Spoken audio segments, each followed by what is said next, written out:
guys, welcome back to my channel. This is Story Station by Sthiti. So today we are going to see a new book which is Kitty at St. Clair's, written by Pamela Cox and originally written by Knight Bilton. Means the series. This is a series book. So it was first written by Knight Bilton, but some of the parts are written by Pamela Cox. So the first chapter is Where is Pat? Let's start Kitty at Sense class. Elizabeth O'Sullivan and her cousin Alison sat in a small station cafe drinking cups of tea and eating jammy buns. Both girls were waiting for the train that would take them back to St. Clair's after their holidays. Mummy dropped us off here far too early, complained Elizabeth, who was bored with the wait and Alison's company and longing to see some of the other third formers. That was my fault, said Alison sheepishly. I thought that the clock in our kitchen was slow. Sorry. Elizabeth swallowed the last of her tea, then, glancing out of the window, brightened as she saw a group of girls in the familiar St. Clair's uniform walk by. But they turned out to be top formers and sailed past without so much as a glance at the two younger girls, which made them feel very small indeed. Elizabeth sighed. I shall miss Pat terribly, she said for about the 50th time. Well, you have penalty of other friends in the third form, and Pat will be back in a couple of weeks, pointed out Elizabeth with a commendable and, for her, unusual common sense. Elizabeth nodded. Though she still felt miserable, she did have lots of friends at St. Clair's, good friends. But it just wasn't the same as having her twin with her. Alison just didn't understand what it was like to share everything, even thoughts and feelings, to be so close to someone that they were also almost a part of you. How she had hated leaving Pat this morning, and how Pat had hated being left behind. You will write, won't you? Her twin had said anxiously that morning. Every week, and tell me all the news. Of course, but what a pity you won't be able to write back. Elizabeth had tapped the plaster cast on Pat's right arm. Don't worry about that, Elizabeth. Mr. O'Sullivan had said, Pat can dictate her letters to me and I will write them out for her. I shall be her secretary. That made both girls laugh. But when the time came for them to part, they had felt more like crying. Now, we must be sensible about this, Pat had said briskly. Seeing Elizabeth's chin being to tremble, we shall be together again very soon, after all. Besides, if we start crying, that will set Alison off. You know how she loves a good bulb? Alison had taken the teasing in good part, laughing and punching her cousin playfully on her good arm. So the twin had parted on this lighter tone. But for Elizabeth, some of the pleasure she always felt as going back to St. Clair's was gone. I say, Elizabeth, cried Alison suddenly. Isn't that Bobby and Janet over there? Yes, and Hilary too, said Elizabeth, forgetting her woes for a moment and jumping to her feet so hastily that she almost upset the table. Come on, Alison, let's go. The two girls dashed out on the platform, calling out, Hi, Bobby, Janet, Hilary, wait for us. The little group of performers turned around, their faces breaking into delight smiles as they saw their friends. Hello, Elizabeth. Hello, Alison. Nice to see you again. Had good hauls?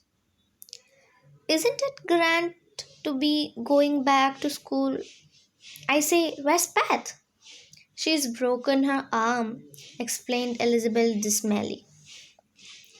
It's a right one. So, Mummy decided there wasn't much point in her coming back to school until it's healed. Golly, what rotten luck! Exclaimed Hilary. How on earth did she manage that? Elizabeth grinned. She took it into her head to pay a visit to the old tree house that Daddy made for us when we were little. I warned her that the branch wouldn't bear her weight, and I was right. Ouch, said Bobby. Poor Pat. Most undignified behavior for a third farmer, said Janet, pretended to be shocked. Seriously, though I'm terribly sorry. How long until she comes back? 2 or 3 weeks, the doctor thinks, answered Elizabeth.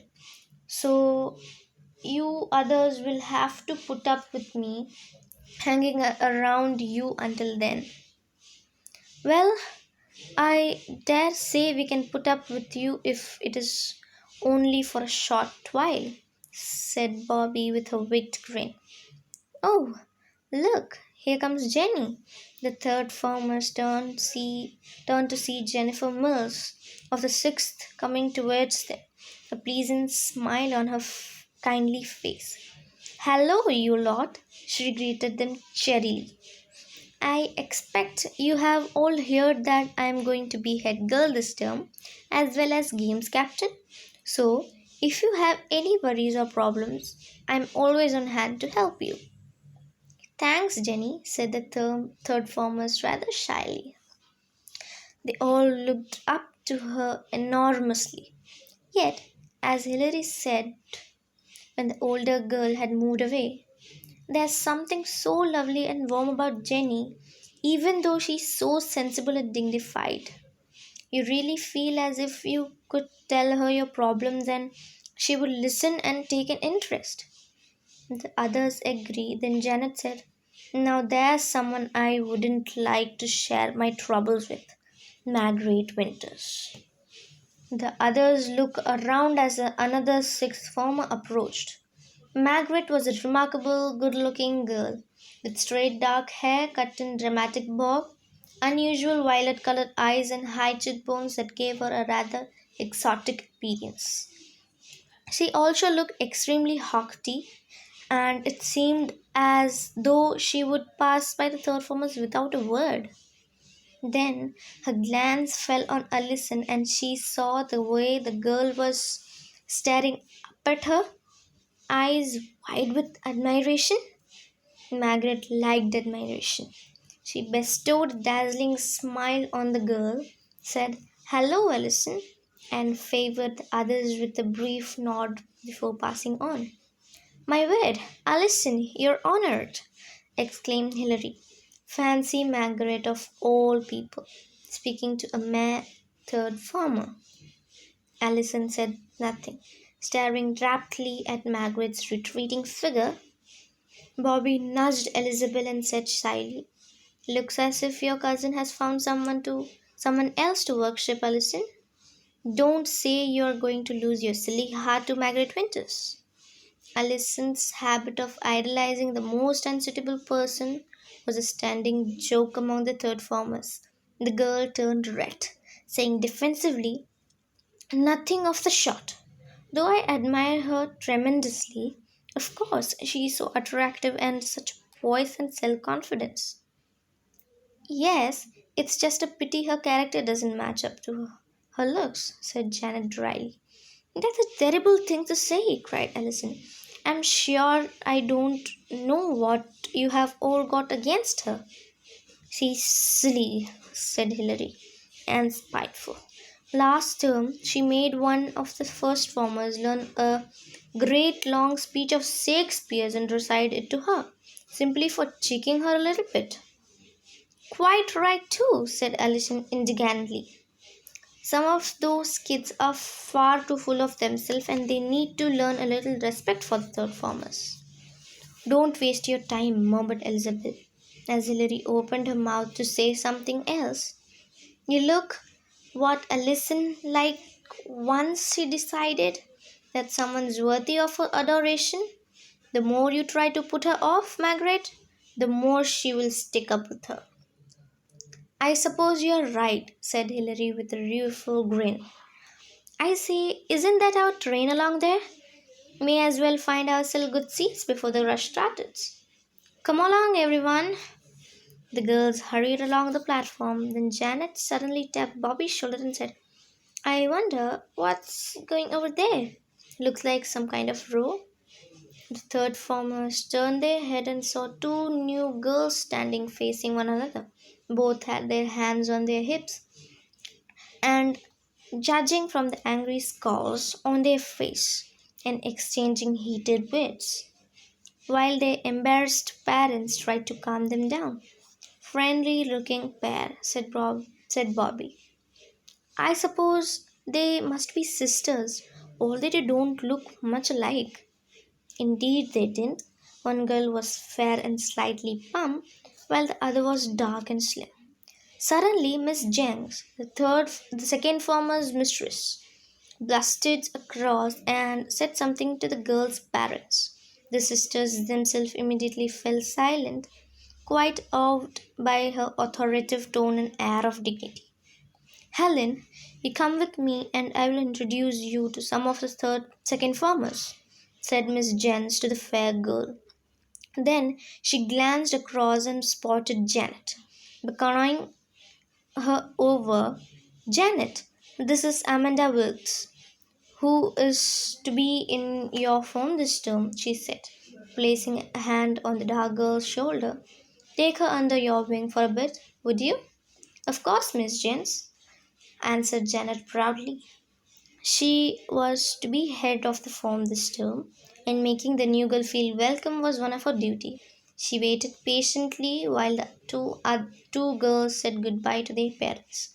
Then Miss Jens held Helen away, and Janet took Amanda's arm in a friendly way, saying, It looks as if the others have boarded the train.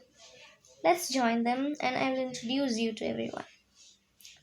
The third farmers looked up with interest when Janet came into their carriage with the new girl. She looked a little nervous. And no wonder, thought Elizabeth, giving her a friendly smile. I must be quite an odd reel starting at a new school where the others had all known one another for ages. Everyone, this is Amanda Wilkes, said Janet. Amanda, meet Elizabeth, Allison, Hilary, and Bobby. Nice to meet you, Amanda, said Hilary. Is this your first time at boarding school? Yes, and I have been looking forward coming to St. Clair so much, replied the girl. I just wish Helen did have to tag along and spoil everything for me. The girls were rather shocked at this. What a terrible thing to say about one's own sister. Elizabeth couldn't imagine ever feeling like that about Pat, and said, I should have thought it would help you settle in having your sister with you. Helen isn't my sister, said Amanda, obviously horrified at very thought. We aren't related at all, really. Oh, said Bobby. When we saw you both together with the two grown-ups, we just assumed that you must be sisters. She is my stepsisters, explained Amanda. You see, my father died when I was a baby, and Helen was only little when her mother died. Then your father met Helen's father, and the two of them hit it off, said Janet. That's right, Amanda said gloomily. They married a few months ago. Well, you don't sound awfully thrilled about it, said Allison. Don't you get on with your stepfather? Oh, he is a dear, said Amanda. And Helen absolutely adores Mummy.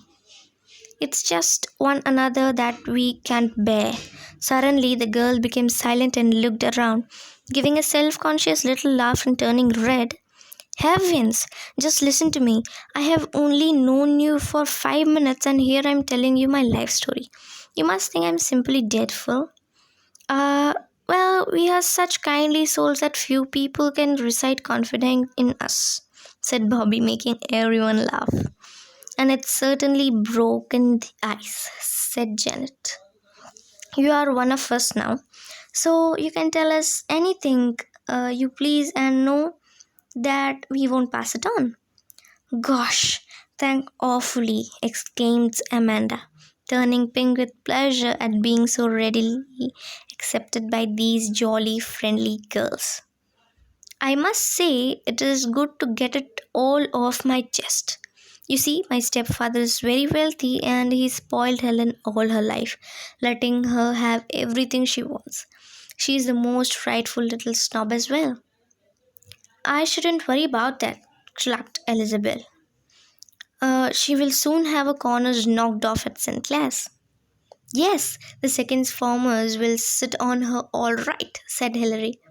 You just wait, Amanda. In a few weeks' time, she will be a much nicer person. So, this is the first chapter of Kitty at St. Clair's. So, let's see what happened next. Do